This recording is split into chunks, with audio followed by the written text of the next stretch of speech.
Hello friends, இன்னைக்கு நம்ம சேனலில் என்ன டாபிக் பார்க்க போகிறோன்னு பார்த்தீங்கன்னா வார ராசி பலனை பற்றி தான் இன்னைக்கு நம்ம சேனலில் பார்த்து தெரிஞ்சுக்க போகிறோம். எப்போல இருந்துன்னு பார்த்தீங்கன்னா 13/5/2024 முதல் 19/5/2024 வரை உள்ள வார ராசி பலனை பற்றி தாங்க தெரிஞ்சுக்க போகிறோம். ஸோ ஒவ்வொரு ராசி நேயர்களுக்கும் கிரகநிலை கிரக மாற்றங்கள் எப்படி இருக்குது அப்படின்னு தெரிந்து கொள்ளுங்க. மே மாதத்தின் 2வது வாரத்தில் திரைக்கணிக பஞ்சாங்கம் படி நவ கிரகங்களின் சஞ்சாரத்தை பார்த்தால் சூரியன் மேச ராசியில் அமர்ந்திருக்கிறார். 14ஆம் தேதி ரிஷபத்திற்கு இடம் மாறுகிறார். செவ்வாய் மீன ராசியில் இருக்கிறார். புதன் வக்ர நிவர்த்தி அடைந்து மேச ராசியில் அமர்ந்திருக்கிறார். ரிஷபத்தில் குரு சஞ்சரிக்கிறார். சுக்கிரன் மேச ராசியில் சஞ்சரிக்கிறார். கும்பத்தில் சனி, மீனத்தில் ராகு, கன்னியில் கேது என கிரகங்கள் சஞ்சரிக்கின்றனர். இந்த வாரத்தில் கிரக மாற்றம் இல்லை. சந்திரன் இந்த வாரம் ரிஷபம், மிதுனம், கடகம், சிம்மம் ஆகிய ராசிகளில் பயணம் செய்கிறார். கன்னி, துலாம், விருச்சிகம், தனுசு ஆகிய ராசி நேயர்களுக்கு சந்திராஷ்டமம் உள்ளதால் கவனம் தேவை.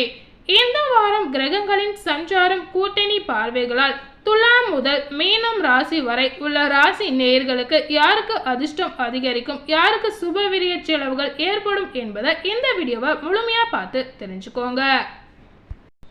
முதல்ல துலாம் ராசி நேயர்களுக்கு இந்த வார ராசி பலன் எப்படிப்பட்ட பலனை கொடுத்திருக்கு அப்படின்னு தெரிந்து கொள்ளுங்க. துலாம் ராசி நேயர்களுக்கு தர்ம அதர்மங்களுக்கு ஏற்ப பலன் தரும் சுக்கிரனை அதிபதியாக கொண்டிருக்கக்கூடிய துலாம் ராசி நேயர்களுக்கு சூரியன் 7, 8ஆம் வீட்டில் அமர்ந்திருக்கிறார். வெளியிடத்தில் உங்களுடைய செல்வாக்கு கொடிகட்டி பறக்கலாம். ஆனால் வீட்டுக்குள் நீங்கள் பூச்சி போலதாங்க. உங்கள் பேச்சுக்கு எந்த மரியாதையும் கிடைக்காது. அதற்கு தகுந்தாற் போல் நடந்து கொள்ளுங்கள். சந்திர பகவானின் இடப்பெயர்ச்சிகளால் ஏற்றமான பலன்களை காண்பீர்கள். இதனால வருமானம் பெருகுங்க. பழைய கடன்களை அடைப்பீர்கள். புதிய முயற்சிகளில் இறங்குவீர்கள். செவ்வாய் 6ஆம் இடத்தில் இருக்கிறார். சில இளம் தம்பதிகள் புரிந்துணர்வு இல்லாமல் பிரிந்து செல்வதற்கான கோர்ட்டு படிக்கட்டை மிதிப்பீர்கள். உயர்ந்த மனிதர்களின் ஆலோசனையால் மன மாற்றங்களும் ஏற்படலாம். புதன் 7ஆம் வீட்டில் இருக்கிறார். 1க்கு 2ஆக லாபம் வரும் என்ற ஆசை வார்த்தை காட்டி உங்களை ஏமாற்ற பார்ப்பார்கள். விழிப்போடு நடந்து அதிலிருந்து விடுபட முயற்சி செய்யுங்கள். குரு 8ஆம் வீட்டில் இருக்கிறார். வியாபாரத்தில் மிகுந்த எச்சரிக்கை தேவை. அரசாங்க ஊழியர்களை பகைத்துக் கொள்ளாதீர்கள். தனியார் துறை ஊழியர்கள் உழைப்புக்கேற்ற வருமானம் பெறுவார்கள். சுக்கிரன் 7ஆம் வீட்டில் இருக்கிறார். கலைத்துறையினர் சில போராட்டங்களை சந்திக்க வேண்டி வரும். திருமண நிகழ்ச்சிகளுக்காக செலவு செய்ய வேண்டிய கட்டாயம் உண்டாகலாம். சனி 5ஆம் வீட்டில் இருக்கிறார். பழைய வீட்டை புதுப்பித்து அலங்காரம் செய்வீர்கள். புதிய வீடு கட்டுவதற்கான திட்டங்களை செயல்படுத்துவீர்கள். ராகு 6ஆம் வீட்டில் இருக்கிறார். பிள்ளைகளின் படிப்பு செலவுக்காக கடன் வாங்குவீர்கள். கேது 12ஆம் வீட்டில் இருக்கிறார். பெரிய மனிதரின் சந்திப்பால் குடும்பத்தில் மங்கள நிகழ்ச்சிகள் நடைபெறும். 11, 12ஆம் தேதிகளில் சந்திராஷ்டமம் இருப்பதால் எச்சரிக்கையோடு செயல்படுங்கள். அடுத்ததாக விருச்சிகம் ராசி. போர்க்குணம் கொண்ட பூமி காரகனான செவ்வாயை அதிபதியாக கொண்டிருக்கக்கூடிய விருச்சிக ராசி நேயர்களுக்கு சூரியன் 6, 7ஆம் வீட்டில் அமர்ந்திருக்கிறார். இன்பமும் துன்பமும் இணைந்து உங்கள் தோள்களில் அமர்ந்திருக்கின்ற வாரம் இது. நடக்காது என்று நினைத்த காரியம் எல்லாமே நல்லபடியாக நடக்குங்க. எளிதாக நடந்துவிடும் என்று திட்டமிட்ட செயல்கள் இடையூறுகளை ஏற்படுத்தும்.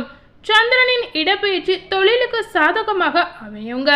புதிய தொழில்களில் முனைப்பு காட்டலாம். செவ்வாய் 5ஆம் இடத்தில் இருக்கிறார். திட்டமிட்ட திருமணங்கள் தள்ளி போகலாம். கணவன் மனைவிக்கிடையே கருத்து வேற்றுமை அதிகரித்து நிம்மதி இழக்கக்கூடிய அபாயம் ஏற்படும். புரிந்து நடந்து கொண்டால் பிரிவினை வராதே. புதன் 6ஆம் வீட்டில் இருக்கிறார். கூட்டு தொழில் அமோக லாபம் தரும். வியாபாரிகளுக்கு தடையில்லாமல் வருமானம் கிடைக்குங்க. குரு 7ஆம் வீட்டில் இருக்கிறார். நீண்ட காலமாக ஏக்கத்தோடு இருந்த தம்பதிகளுக்கு குழந்தை பாக்கியம் உண்டாகலாம். சுக்கிரன் 6ஆம் வீட்டில் இருக்கிறார். இனிமையாக பேசுங்கள். இனிமையாக பழகுங்கள். எடுத்த காரியத்தில் வெற்றி பெறுவீர்கள். சனி 4ஆம் வீட்டில் இருக்கிறார். முயற்சிகளுக்கு ஏற்படும் முட்டுக்கட்டுகளை துணிவோடு துடைத்து இருவீர்கள். ராகு 5ஆம் இடத்தில் இருக்கிறார். கையிருப்பு கூடும். கேது 11ஆம் இடத்தில் இருக்கிறார். ஆலய தரிசனம் செய்வீர்கள். 13, 14, 15ஆம் தேதிகளில் சந்திராஷ்டமம் இருப்பதால் நிதானமாக நடந்து கொள்ளுங்க. அடுத்ததாக தனுசு ராசி. தனுசு ராசி நேயர்கள் வினை பயனை அறுக்கின்ற வியாழ பகவானை அதிபதியாக கொண்டிருக்கக்கூடிய தனுசு ராசி நேயர்களுக்கு சூரிய பகவான் உங்கள் ராசிக்கு 5ஆம் 6ஆம் வீட்டில் இருக்கிறார். குவாரி நடத்துவதற்கான லைசன்ஸ் பெறுவீர்கள். அரசாங்க ஒப்பந்தங்களை உங்களுடைய அணுக்கமான நடவடிக்கை மூலமாக அடைவீர்கள். போட்டி பந்தயங்கள் உங்களுக்கு சாதகமாக அமையும். சந்திரனின் இடம் மாற்றங்கள் மனதிற்கு உற்சாகத்தை கொடுக்குங்க. குடும்பத்தினரின் சந்தோஷத்திற்காக இரவு பகலாக உழைப்பீர்கள். செவ்வாய் 4ஆம் வீட்டில் இருக்கிறார். துணிச்சலோடு சில முடிவுகளை எடுப்பீர்கள். குடும்பத்தில் பிரச்சனை வரக்கூடாது என்பதற்காக விட்டு கொடுத்து போவீர்கள். புதன் 5ஆம் வீட்டில் இருக்கிறார். பிள்ளைகள் படிப்பில் அக்கறை காட்டுவீர்கள். பெற்றோர்களை பெருமைப்படுத்துவார்கள். குரு 6ஆம் வீட்டில் இருக்கிறார். தள்ளி போன திருமணங்கள் சிக்கல்களில் இருந்து விடுபட்டு சிறப்பாக நடந்தேறும். புதிய வாகனம் வாங்குவீர்கள். மனைவி பிள்ளைகளின் விருப்பமான பொருட்களை வாங்கி கொடுப்பீர்கள். சுக்கிரன் 5ஆம் வீட்டில் இருக்கிறார். இளம் வயது ஆணும் பெண்ணும் ஒருவருக்கொருவர் மனதை புனைந்து கொண்டு இதயத்தை இடம் மாற்றி கொள்வார்கள். வீட்டில் எதிர்ப்புகள் இருந்தாலும் கடுமையாக போராடி திருமணத்தை நடத்துவார்கள். சனி 3ஆம் வீட்டில் இருக்கிறார். நில விற்பனை உங்களுக்கு அதிக லாபத்தை கொடுக்குங்க. ராகு 4ஆம் இடத்தில் இருக்கிறார். பிள்ளைகளின் கல்விக்காக அதிக செலவு செய்வீர்கள். கேது 10ஆம் வீட்டில் இருக்கிறார். நண்பர்கள் அனுசரணையாக நடந்து கொள்வார்கள். கேட்ட இடத்தில் சுணக்கம் இல்லாமல் பணம் கிடைக்கும். 16ஆம் தேதி சந்திராஷ்டமம் இருப்பதால் விழிப்போடு செயல்படுங்கள். அடுத்ததாக மகரம் ராசி. மகர ராசி நேயர்களுக்கு வியூகங்கள் மூலம் வெற்றிகளை காணும் மந்தனின் ஆதிக்கம் கொண்டிருக்கக்கூடிய மகர ராசி நேயர்களுக்கு சூரியன் 4, 5ஆம் வீட்டில் இருக்கிறார். எடுத்த காரியங்களை எந்தவித சிரமமும் இல்லாமல் நிறைவேற்றுவீர்கள். வெளி வட்டாரங்களில் உங்களின் செல்வாக்கு அதிகரிக்கும். நீங்கள் செய்யும் நல்ல காரியங்களால் உறவினர்களும் நண்பர்களும் பாராட்டுவார்கள். சந்திரனின் இடப்பெயர்ச்சியால் புதிய முதலீடுகள் செய்வீர்கள். கூட்டு தொழில் சிறப்பான முன்னேற்றத்தை கொண்டு வரும். செவ்வாய் 3ஆம் இடத்தில் இருக்கிறார். கமிஷன் வியாபாரம் சிக்கலான நேரத்தில் கை கொடுக்கும். ஐடி ஊழியர்கள் அபரிமிதமான லாபத்தை பெறுவார்கள். போட்டி பந்தயங்கள் திருப்திகரமாக இருக்குங்க. புதன் 4ஆம் வீட்டில் இருக்கிறார். தொழில்துறையில் மாற்றத்தை கொண்டு வருவீர்கள். தொழிலாளர்களின் ஒத்துழைப்பு பூர்ணமாக கிடைக்குங்க. அரசாங்க ஊழியர்கள் நல்ல பெயர் எடுப்பார்கள். குரு 5ஆம் வீட்டில் இருக்கிறார். உங்களை வீழ்த்த எதிரிகள் திட்டம் போடுவார்கள். எச்சரிக்கையாக இருந்து வெற்றி பெற வேண்டும். சுக்கிரன் 4ஆம் வீட்டில் இருக்கிறார். சுப நிகழ்ச்சிகளால் வீட்டில் மகிழ்ச்சி பொங்கும். சகோதரருக்கு திருமணம் செய்து வைப்பீர்கள்.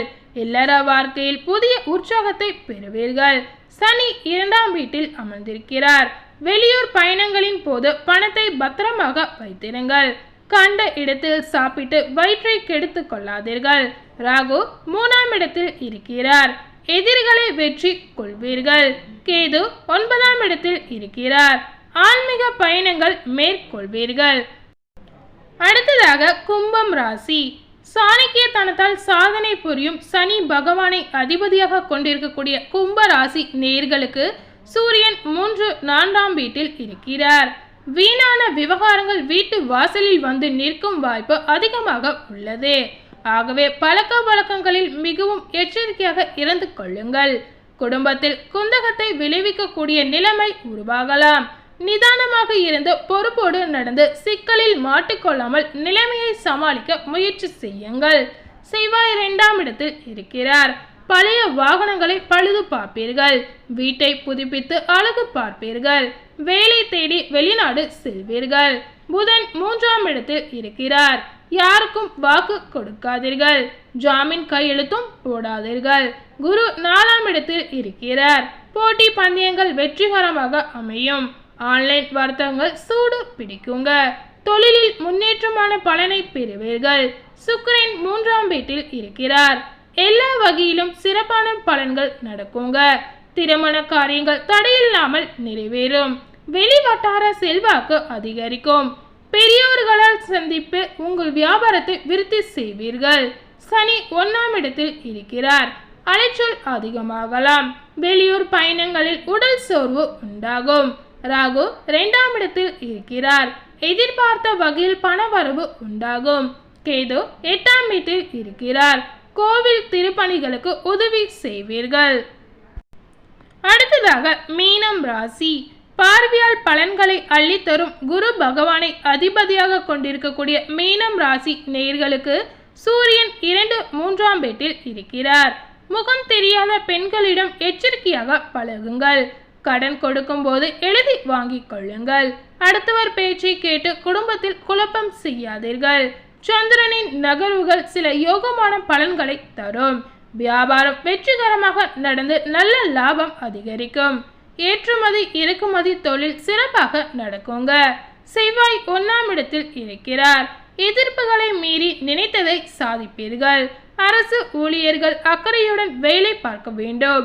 சிலருக்கு வேலை மாறுதல், பதவி உயர்வு கிடைக்க வாய்ப்பிருக்கு. புதன் 2ஆம் வீட்டில் இருக்கிறார். வேலை தேடியவர்களுக்கு நல்ல செய்தி வந்து சேரும். புதிய ஆர்டர்கள் பெறுவதில் வெற்றி அடைவீர்கள். அரசாங்க ஒப்பந்தங்களில் கையெழுத்து போடுவீர்கள். குரு 3ஆம் வீட்டில் அமர்ந்திருக்கிறார். மேல் அதிகாரிகளின் கோபத்திற்கு ஆளாகாமல் ஊழியர்கள் பணி செய்ய வேண்டும்.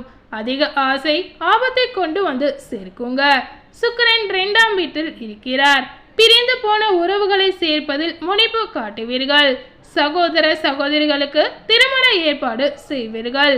மனைவியின் செயல்களால் பெற்றோர்களின் கோபத்திற்கு ஆளாக வேண்டிய சூழ்நிலை ஏற்படும். சனி 12ஆம் வீட்டில் இருக்கிறார். இரும்பு சம்பந்தப்பட்ட வியாபாரம் சிறப்பாக நடக்குங்க. கட்டுமான தொழிலில் அதிக கவனம் செலுத்துவீர்கள். மணல், செங்கல் விற்பனை நல்ல லாபத்தை கொடுக்குங்க. ராசியில் அமர்ந்திருக்கும் ராகு இனம் தெரியாத சோகத்தை ஏற்படுத்துவார். சப்தம ஸ்தானத்தில் அமர்ந்திருக்கும் கேது குடும்பத்தில் குழப்பத்தை உண்டாக்குவார். ஸோ இன்னைக்கு நம்ம சேனல்ல வார ராசி பலன்ல எந்தெந்த ராசி நேயர்களுக்கு எப்படிப்பட்ட பலன் கிடைச்சிருக்கு அப்படின்னு தெரிஞ்சிருப்பீங்க. மேலும் இது போல புதிய தகவலை தெரிந்து கொள்ளணும்னு நினைச்சீங்கன்னா மறக்காம நம்ம சேனலை சப்ஸ்கிரைப் பண்ணுங்க. அதே போல பக்கத்தில் இருக்கக்கூடிய பெல் பட்டனையும் மறக்காம கிளிக் பண்ணிடுங்க. தேங்க்யூ.